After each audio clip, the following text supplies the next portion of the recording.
네, 오늘 이 본문의 말씀을 통하여서 삶의 중심에는 무엇이 있나요? 라는 제목으로 같이 말씀을 나누려고 합니다. 사실 우리의 삶에 있어서 우리의 중심에 무엇이 있는가에 따라서 삶의 모습은 참 많이 달라집니다. 삶의 형태도 참 많이 달라지는 것 같아요. 어떤 사람이 이 마음에 정말 자신에게 가장 소중한 문제들을 그 마음에 품으면요, 그 사람은요, 그 중심에 따라서 만약에 그 사람이 성경이 중심에 있다면 그 성경을 따라 살아가게 되고요. 또 돈이 그 중심에 있다면 돈을 따라 살아가게 되죠. 때로는 사람이 그 사람의 중심에 있어버리면 사람을 만나고 관계를 이어나가는 데에만 힘써 나갈 수밖에 없습니다. 또는 정말 자신의 행복, 자신만을 위한 삶을 살아간다면 정말로 자기만을 위해서 살아가는 자가 될 수밖에 없다는 것입니다. 그만큼이나 그 사람의 중심에 무엇이 있는가가 곧 그 사람의 삶을 결정하고 이 삶에 무엇이 있는가가 그 사람의 평생을 결정할 수밖에 없다는 것이죠. 우리 신학자들 가운데서도 이 목회자 가운데서도 이 중심에 어떠한 고백이 어떠한 믿음이 있느냐에 따라서 그들의 삶이 완전하게 달라지는 것들을 보게 되어집니다. 예를 들면 정말로 하나님의 은혜로 인하여서 우리가 구원함을 받았습니다라고 고백하는 목회자가 있다면 정말 우리는 내 힘으로 되지 아니하고 오직 하나님의 은혜로 되어졌음으로 인하여서 합당한 삶의 모습으로 살아가기 위해서 부단히 노력할 수밖에 없다는 것입니다. 그러나 만약에 그 모습이 정말로 하나님의 은혜가 아니라 내가 지금 이루어 나가는 이 구원을 내가 힘써 이루어 나가야 되고 내 열심을 통하여 구원을 받는다고 한다면 그 중심과 그 모든 모습 안에서 이 행동들, 곧 내가 이만큼 어떠한 일을 이만큼 해야지만 그 마음에 평안함이 오고 그 구원에 이를 수밖에 없는 이런 모습으로밖에 나갈 수 없다는 것이죠. 어떻게 보자면 내가 무엇인가를 해나가는 것이 좀 더 편안해 보일 수 있을 것 같지만 그러나 계속된 불안감 속에 살 수밖에 없다는 것입니다. 그렇기 때문에 어느 순간 자신의 삶이 무너져 버리면 곧 내가 구원하면서 이 포기되어지는 것은 아닌가, 이 구원에서부터 멀어지는 것은 아닌가라는 것으로 인해서 하나님을 부정하게 되는 일들도 생기게 된다는 것입니다. 그러나 오직 하나님의 은혜로 인해서 구원함을 받는다면 이 은혜가 내가 받은 것이 아니라 이 믿어지는 사건이라면 곧 내가 이 믿음이 내 스스로 버리려고 한다 할지라도 하나님께서 우리를 붙드시고 계시기 때문에 우리는 그 믿음을 버릴 수가 없게 된다는 것이죠. 하나님을 믿는 데 있어서의 어떠한 생각이 어떠한 믿음이 우리의 중심에 있느냐에 따라서 이렇게 삶이 변화될 수 있다는 것이죠. 만약 우리 안에 하나님이 아니라 우리 안에 하나님이 아닌 다른 것이 우리 안에 들어와 버린다면 우리는 자연스럽게 교회를 떠나갈 수밖에 없다는 것을 너무나도 자연스러운 현상인 것을 우리는 기억해야 될 것입니다. 요즘에 젊은 사람들이요 점점 교회를 떠나간다고 이야기합니다. 젊은 사람들이 청년들이 이제 교회를 등한시한다고 이야기합니다. 그러나 참 재밌게도요 청년들이 정말로 원하고 기대하는 것이 무엇인가라는 이런 리서치 곧 이런 조사 결과들을 보면 교회에 있는 청년들 또는 교회 밖에서 교회를 바라보고 있는 청년들이 대부분의 청년들이 대화를 이야기하는 것이 무엇이냐면 다시 기도하고 싶고 다시 하나님의 말씀을 듣고 싶다는 것이 대부분이었다는 것이었습니다. 어떠한 행사가 중요한 것이 아니라 어떠한 모습으로 어떠한 행사로 어떻게 너무나도 화려한 어떤 문화적인 내용들을 제공하는 것이 중요한 것이 아니라 다시 기도하고 싶고 열정적으로 다시 하나님을 만나보고 싶은 기대와 소망을 가지고 있는 청년들이 많다는 것입니다. 다시 이야기하면 그들의 중심에는 자기 자신이 가득 차 있는 것 같지만 여전히 하나님을 향한 기대와 소망이 있다는 것입니다. 곧 오늘 이 시인이 고백하는 데 있어서 여기서의 시인은 곧 다윗을 이야기하거든요. 다윗이 오늘 시를 통하여 고백하는 것은 하나님의 성전에 대한 갈망과 또 두 번째로 하나님의 이 나라 곧 시온 하나님의 이스라엘 백성들 곧 이스라엘을 찬양하는 시로 이 시가 구성되어져 있습니다.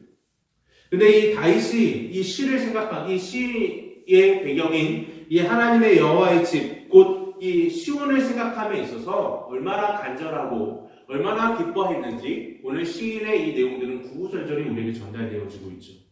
그래서 오늘 이 시인은 과연 그의 중심에는 무엇이 있었기 때문에 이런 시에 대한 고백을 하고 있었는지, 또 이제 우리가 정말로 이 청년들이 정말로 하나님께 되돌아오고자 원한다면 그들의 중심에 무엇이 있어야 되고, 정말 우리가 또한 우리의 중심에 무엇이 있어야지만 하나님 앞에 온전히 세워져 나갈 수 있는 것인가에 대한 이 질문 앞에 우리의 중심에 무엇이 있어야 되는지, 우리의 삶의 중심에 무엇이 우리를 가득 채워야 되는 것인지에 대해서 같이 고민해 나가는 시간이 되어지기를 주의 이름으로 축원합니다. 오늘 이 예배의 시간을 통하여, 이 말씀을 통하여서 다시 하나님 앞에 세워지고 다시 하나님의 은혜를 경험하고 다시 하나님께만 영광 돌리는 그러한 삶으로 결단되어지는 우리 성도님들 되기를 주의 이름으로 축원합니다. 우리는 첫 번째로 삶의 중심에 예배가 있어야 한다는 것을 우리는 기억해야 될 것입니다. 오늘 122장 2편 1절을 읽어보면 다음과 같이 고백하고 있습니다. 사람이 내게 말하기를 여호와의 집에 올라가자 할 때에 내가 기뻐하였도다 라고 고백합니다. 오늘 여기서 이야기하는 여호와의 집은요, 하나님이 임재하시는 곳을 이야기합니다.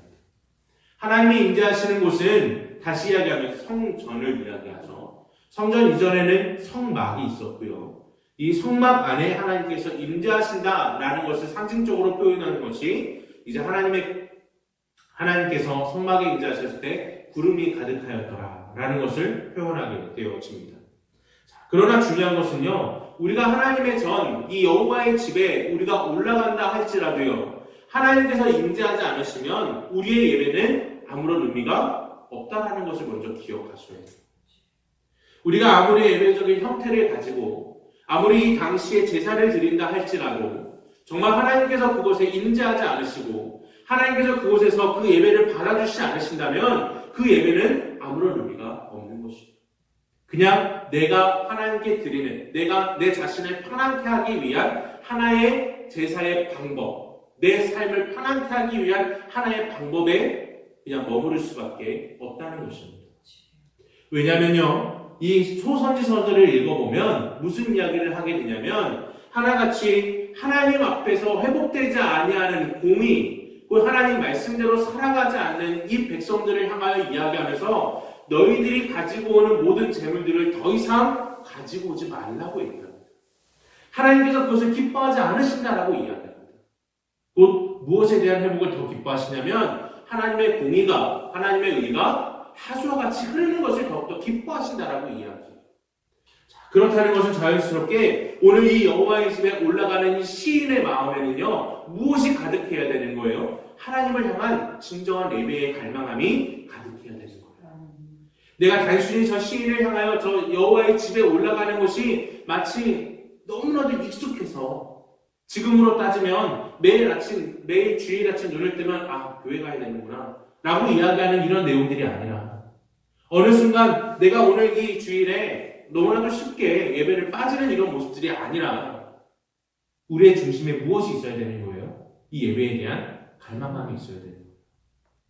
왜냐하면 이 시편 121편에서 읽어보면요, 이 시인이 또한 이 시인이 고백하고 있는 이 여호와의 집 곧 시온을 올라감에 있어서 121편 3절을 읽어보면 이런 표현을 쓰고 있거든요. 여호와께서 너를 실족하지 아니하게 하시며 너를 지키시는 이가 졸지도 아니하신다라고 이야기하는데, 곧 여호와의 이 집에 올라가는 이 시온을 향하여 올라가는 이 시인의 마음이 어떤 마음이냐면요, 저 시인이 여호와의 집에 올라가는 것에 대한 갈망함이 되게 강해요. 근데 그곳에 올라가는 것은 쉽지 않다는 것을 의미해요.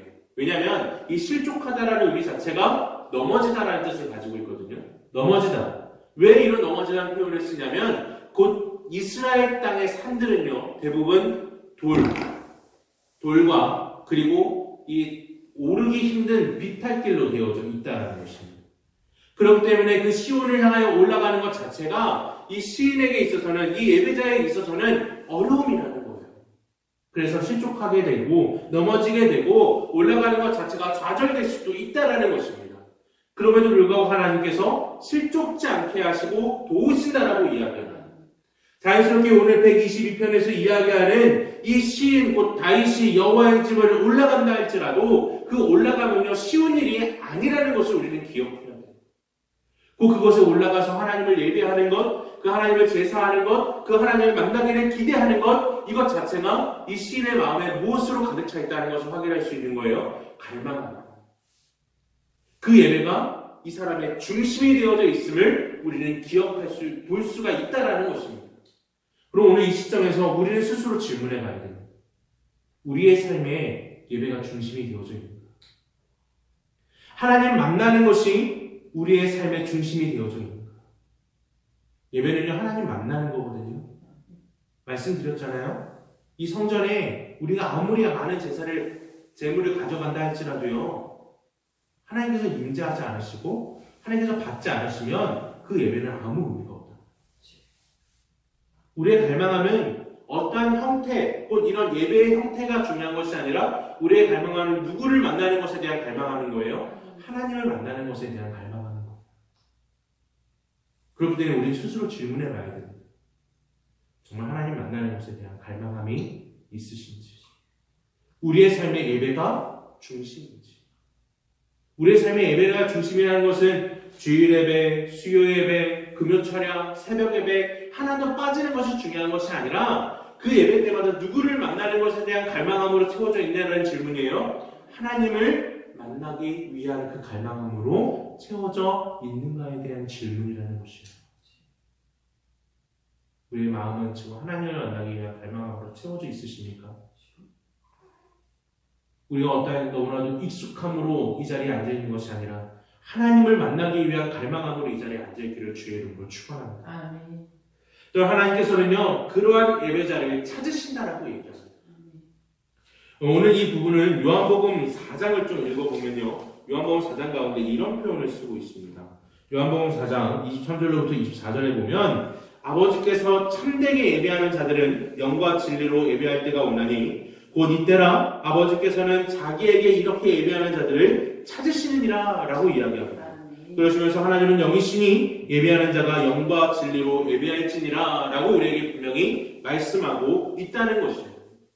곧 하나님을 예배하는 것에 대한 갈망함, 이 시인이 정말로 이 다윗이 여호와의 집에 올라가고 있는 이 시점의 모습은요, 정말 이 시인의 간절함도 있지만 하나님께서 간절히 이러한 자들을 찾으신다는 것 또한 우리는 기억해야 돼요.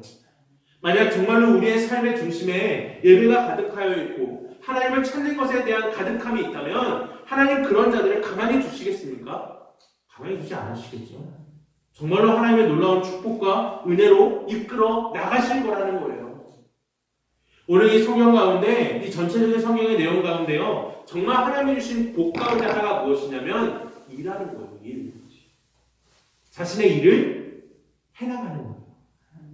일한 천금을 얻어내가는 것이 아니라 자신의 일을 함을 통해서 땀을 흘림을 통해서 내 소산을 얻어내는 것 자체가 하나님이 주신 복이라고 말씀하고 있어요. 근데 우리가 지금 그런 일을 하고 있다면, 그런 일을 얻었다면 정말 하나님께서 놀라운 은혜를 우리에게 주신다는 것을 우리는 기억해야 된다는 것입니다. 다시 이야기해서 오늘 우리는 이 본문의 말씀을 통하여서 우리의 삶의 중심에 예배가 가득하기를 주의 이름으로 축원합니다. 그것은 하나님을 만나는 갈망함이 가득한 것이고요, 하나님께서 그러한 자들을 또한 찾으신다는 것 또한 우리가 정말 기억해야 될 것이라는 것이에요. 또한 성경은요, 오늘 시인은요, 이것이 마치 내 개인에 대한 문제로 끝나지 않는다는 것을 이야기합니다. 자, 오늘 우리 3절과 4절을 같이 한번 읽어 나갔으면 좋겠습니다. 3절과 4절입니다. 시작. 예루살렘아, 너는 잘 짜여진 성읍과 같이 건설되었도다. 지파들 곧 여호와의 지파들이 여호와의 이름에 감사하고 이스라엘 전례대로 그리로 올라가는도다 라고 이야기합니다. 오늘 3절에서 이야기하는 바 예루살렘아, 너는 잘 짜여진 성읍같이 라고 이야기하는 이 잘 짜여진 성읍은요, 바로 12지파를 이야기해요. 12지파가 오밀조밀 이렇게 모여져 있는 것처럼 잘 짜여진 이런 성읍과 같이 하나님께서 건설하셨다는 거예요. 지금 여호와의 집을 향하여 올라가는 이 시인의 고백이요, 이제 하나님의 시온을 향하여 가는데 이 시온 자체가 무엇을 이야기해요? 하나님께서 이루어 나가시는 하나님 나라, 곧 하나님의 성전이 곧 있는 그 이스라엘 자체를 이야기한단 말이에요. 그 이스라엘 자체, 곧 이 12지파가 온전히 하나님을 예배하는 것을 이야기합니다. 마치 다윗 자체가 혼자 올라가는 것 같지만 개인뿐만 아니라 공동체 전체가 하나님을 예배할 것에 대한 이야기를 지금 하고 있는 겁니다. 곧 이 공동체가 하나님을 예배하는 이 놀라운 은혜가 우리 가운데 있어지기를 원합니다. 우리 어떤 한 사람에 대한 내용이 아니고요. 우리 전체가 하나님을 예배하는 겁니다. 우리 전체가 하나님을 기뻐하고 하나님을 바라보는 것입니다. 그런 것처럼 이 4절을 읽어보면 지파들이 여호와께 감사하려고 이스라엘의 전례대로 그리로 올라갔다라는 표현을 쓰는데 이 이스라엘 백성들의 3대절기라는 것이 있습니다. 3대절기가 뭐가 있냐면요. 무교절이 있고요. 칠칠절이 있고 수장절이라는 것이 있어요. 이 3대 절기에는 모든 이스라엘 백성들의 남성들이 다 하나님의 성전에 올라가서 예배를 하게 돼 있어요. 어떠한 사람의 문제가 아니고요. 모든 전체의 사람들이 다 올라와서 하나님께 예배를 드립니다. 이 예배는 자연스럽게 개인에 대한 예배가 아니라 공동체 전체에 대한 예배겠죠. 바라기로는 우리 이 교회가요, 우리 안양선민교회가 정말로 우리 개개인이 정말 하나님을 바라봄도 당연히 있어야겠지만 우리 공동체 전체가 하나님을 바라보며 하나님께 영광 돌리는 은혜가 있기를 주의 이름으로 축원합니다. 지금 현대의 사회는요, 공동체가 무너지는 사회라고 이야기합니다. 심지어는 사람들과 관계하는 것 자체를 어려워하는 시대라고 이야기합니다. 많은 사람들이, 많은 젊은이들이, 또 많은 이 어린 아이들이요, 사람과 대화하기보다는요, 이 핸드폰으로 대화하기를 더 선호한다고 이야기합니다. 사람이랑 관계를 맺음을 통해서 사람과의 이런 문제들을 해결하는 것 자체를 거부합니다. 그러나 우리는 기억해야 됩니다. 하나님께서 우리를 만들어 나갔을 때 개인뿐만 아니라 공동체적으로 우리를 만들어 나가셨다는 것입니다. 그래서 우리가 하나님을 예배하는 것은요, 단순히 내가 잘 살면 되지, 내가 하나님 앞에 잘 세워지면 되지, 나만 하나님 닮아가면 되지, 이것으로 끝나면 안 된다는 것입니다. 내가 정말 하나님을 닮아가고 하나님을 기대하고 있다면 우리 전체가 하나님을 다시 갈망해야 돼요. 우리 전체가 하나님을 온전히 예배해야 돼요. 누군가 이 전체에서 누군가 도태되고 있다면 우리가 그를 위해 기도하고 그가 다시 하나님 앞에 세워져 가기를 위해서 정말 우리 스스로가 같이 공동체가 함께하여 그를 다시 세워 나가야 된다는 것입니다. 우리 가운데 아파하는 자들 있잖아요. 우리 대국인 우리 성도님도 그렇고요. 정말 우리 가운데 아직 하나님께 돌아오지 못한 자들도 있어요. 우리는 그들을 위해서 우리의 공동체임을 인정하고 그들을 위해서 더욱더 기도하고 강구해야 될 것입니다. 그렇기 때문에 우리의 삶의 중심에는 예배가 있어야 됨을 우리는 늘 기억하며 하나님을 갈망하고 하나님께 영광 되는 우리의 삶이 되기를 주의 이름으로 축원합니다. 또한 두 번째로 우리의 중심에는요, 하나님이 계셔야 한다는 것입니다. 하나님이 우리의 중심에 있어야지만 우리는 정말 하나님 앞에 합당한 삶을 살 수가 있다는 것이죠. 자, 오늘 122편 5절을 같이 한번 읽어보도록 하겠습니다. 시작. 거기에 심판의 보좌를 주셨으니 곧 다윗의 집에 보좌로다. 아멘. 오늘 여기서 심판의 보좌라고 이야기하는 심판은요, 곧 하나님의 공의로 판단하는 자리를 이야기해요. 하나님의 공의, 이 하나님의 공의는 무엇에 대한 기준입니까? 하나님 말씀에 대한 기준이죠. 곧 하나님 율법에 대한 기준을 이야기하고 있는 것이에요.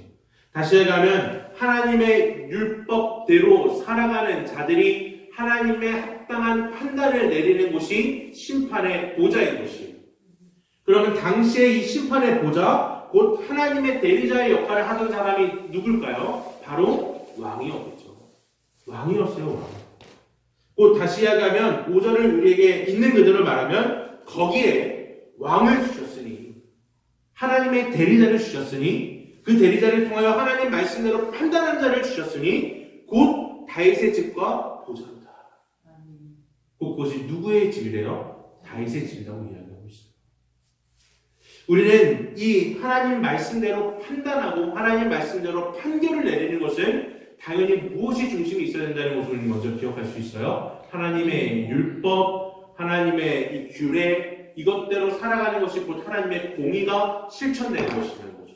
그렇다는 것은 이 왕의 삶에 있어서 그 중심에 하나님이 있지 않으면 하나님의 공의대로 이 심판할 수 없다는 것을 우리는 기본적으로 알게 되죠.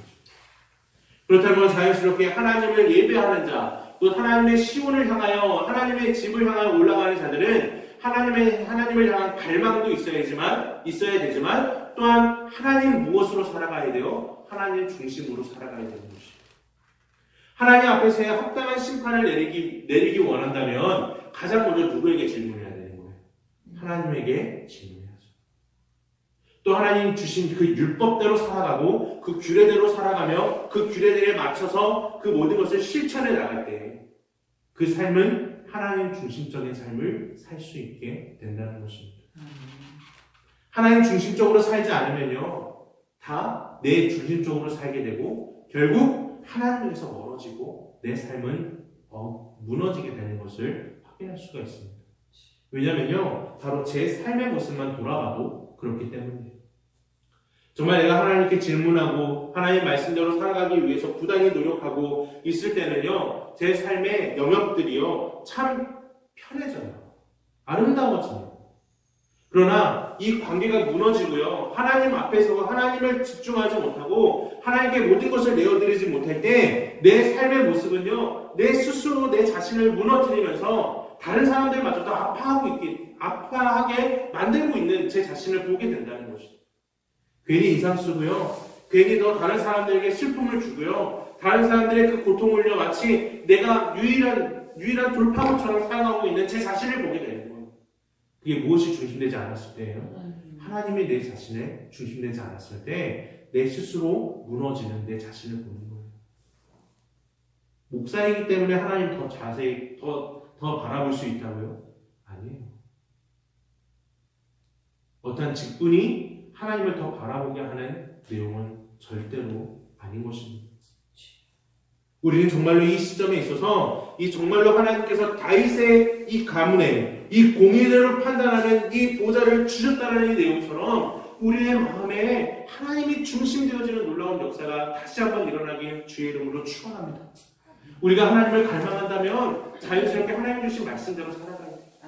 우리가 하나님을 갈망한다면, 하나님 만나는 것을 기뻐하고 있다면 정말로 우리의 하나님 말씀이 중심이 되고 그 말씀대로 살아가고 하나님께 질문하며 하나님의 뜻대로 순종하기 위한 갈망함이 우리 안에 다시 회복되어야 된다는 것을 우리는 기억해야 되는 것입니다.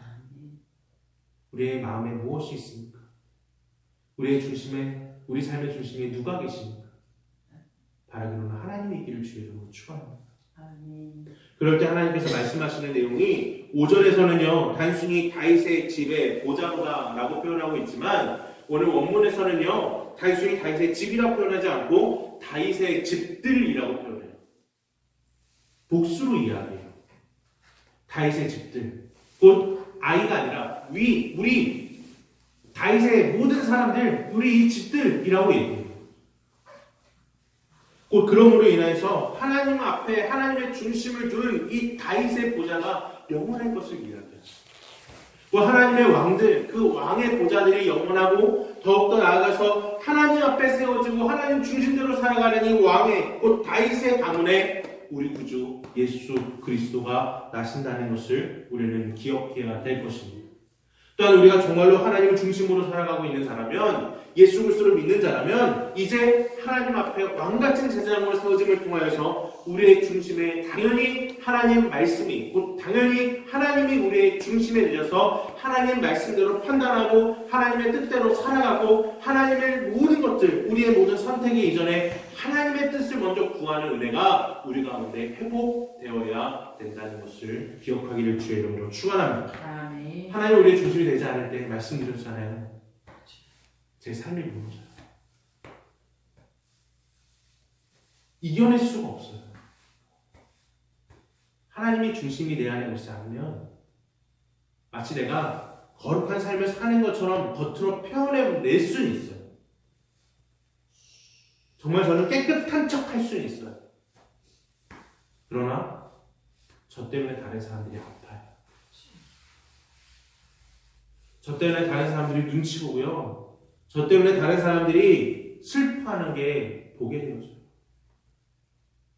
그러나 우리의 삶에 다시 하나님이 내 삶의 중심이 될 때 저를 통하여 다른 사람들이 함께 웃을 수 있고 저를 통하여 하나님께서 주시는 은혜대로 연합되어지고 그 공동체가 회복된다는 것을 우리는 기억해야 될 것입니다. 나의 문제가 아니에요. 우리의 문제. 우리가 다시 한번 하나님 앞에 다시 한번 세워지고 하나님을 갈망하고 또 하나님의 중심이 하나님께서 우리의 중심이 되어짐을 통하여서 하나님께 영광을 돌리는 우리가 되기를 주의 이름으로 축원합니다. 우리 세 번째로 그 결과 하나님을 바라보고 하나님을 갈망하고 하나님의 중심에 있는 그 결과 평화와 형통이 허락될 것이라는 것을 우리는 믿음으로 고백해야 되는 것입니다. 오늘 120편, 122편 이 성경은요 6절부터 9절까지의 말씀을 통해서 다시 하나님께서 평화와 형통을 주실 것에 대한 이야기를 가득가득하게 채워서 이야기합니다. 자, 우리 6절과 7절을 합쳐하면 읽어보도록 하겠습니다. 6절과 7절입니다. 예루살렘을 위하여 평화를 구하라. 예루살렘을 사랑하는 자는 형통하리로다. 내 성 안에서 평안이 있고 내 공중에는 형통함이 있을지어다. 아멘. 오늘 여기서 이야기하는 이 형통함이라는 단어는요 고통도 없고요 방해도 없고요 방해자도 없이 정말로 평화가 계속 유지되는 것을 이야기합니다. 형통함이라는 것은 뭐라고? 그런데 이 원어도요 어떻게 이야기하냐면 이 평안함을 샬롬이라고 이야기해요. 그런데 형통함은요 샬라라고 얘기해요. 되게 비슷하죠. 샬롬, 샬라. 곧 다시 이야기하면 하나님을 갈망하고 하나님을 중심으로 둔 사람들을 향한 하나님께서 하나님께서 주시는 것은요 진정한 완벽한 평화와 그리고 아무런 방해와 공격 없이 하나님의 뜻대로 순종하여 살아가는 진정한 형통이 우리 가운데 있어진다는 것입니다. 그래서 정말로 우리의 삶이 하나님 앞에 행복하고요 우리의 삶이 진정으로 행복하고 우리의 삶이 진정으로 정말 우리의 삶이 너무나도 아름다워지길 원한다면 그 중심에 다시 예배를 중심에 두고 하나님을 향한 갈망함을 중심에 두고 하나님 중심이 하나님 말씀이 곧 우리의 판단이 되어지도록 하나님께서 우리의 중심이 되어지게 해야 된다는 것입니다. 그럴 때 주시는 게 뭐예요? 평화와 형통이라는 거예요. 우리 안에 형통하기를 얼마나 기대합니까? 얼마나 간절히 바랍니까? 그러나 중요한 건 진짜 형통하기 위해서는요 하나님이 우리 안에 있으셔야 돼요. 하나님이 중심이 되셔야 돼요. 그러므로 인해서 우리가 저 여호와의 집을 향하여 끊임없이 올라가는 것처럼 그 집을 향하여 우리가 끊임없이 올라가면서 좌절하고 무너진다 할지라도 하나님의 도우심을 기대하면서 그 하나님 여호와의 집에 포기하지 않고 올라가서 그곳에 하나님을 찾으시는 예배자가 되어 하나님 앞에 갈망함을 드리며 우리의 중심대로 살아갈 때 하나님은 우리에게 진정한 화평과 진정한 형통을 주신다고 약속하시는 것입니다. 지금 우리가 고난 가운데 있으십니까? 우리 가운데 아픔 가운데 있으십니까? 우리 가운데 무너짐이 있으십니까? 그러면 가장 먼저 회복해야 되는 것은 무엇이냐면 내 삶에서 내가 왜 이렇게 힘들지? 그러면 내 삶에서 내가 뭐 잘못된 것이 무엇이 있는가? 라고 하면서 다른 것들을 구하는 것이 아니고요. 가장 먼저 구해야 되는 건 예배의 회복이에요. 가장 먼저 해야 되는 것은 하나님 중심의 우리 안에 있는 것. 곧 하나님 말씀이 내 안에 회복하는 것. 다른 것이 아니라 하나님 중심으로 살아가는 것. 이것이 가장 먼저 회복해야 돼요. 이거 외에는 방법이 없다는 것을 우리 기억하면서 정말 우리가 하나님 중심, 우리의 삶의 중심이 무엇이 있는가? 라는 질문이 우리 안에 다시 허락되어지고 그로 인해서 하나님 앞에 아름답게 다시 한번 세워지며 진정으로 하나님께서 원하시는 이 평화와 또한 하나님이 주시는 이 형통이 우리의 삶에 가득하기를 주의 이름으로 축원합니다.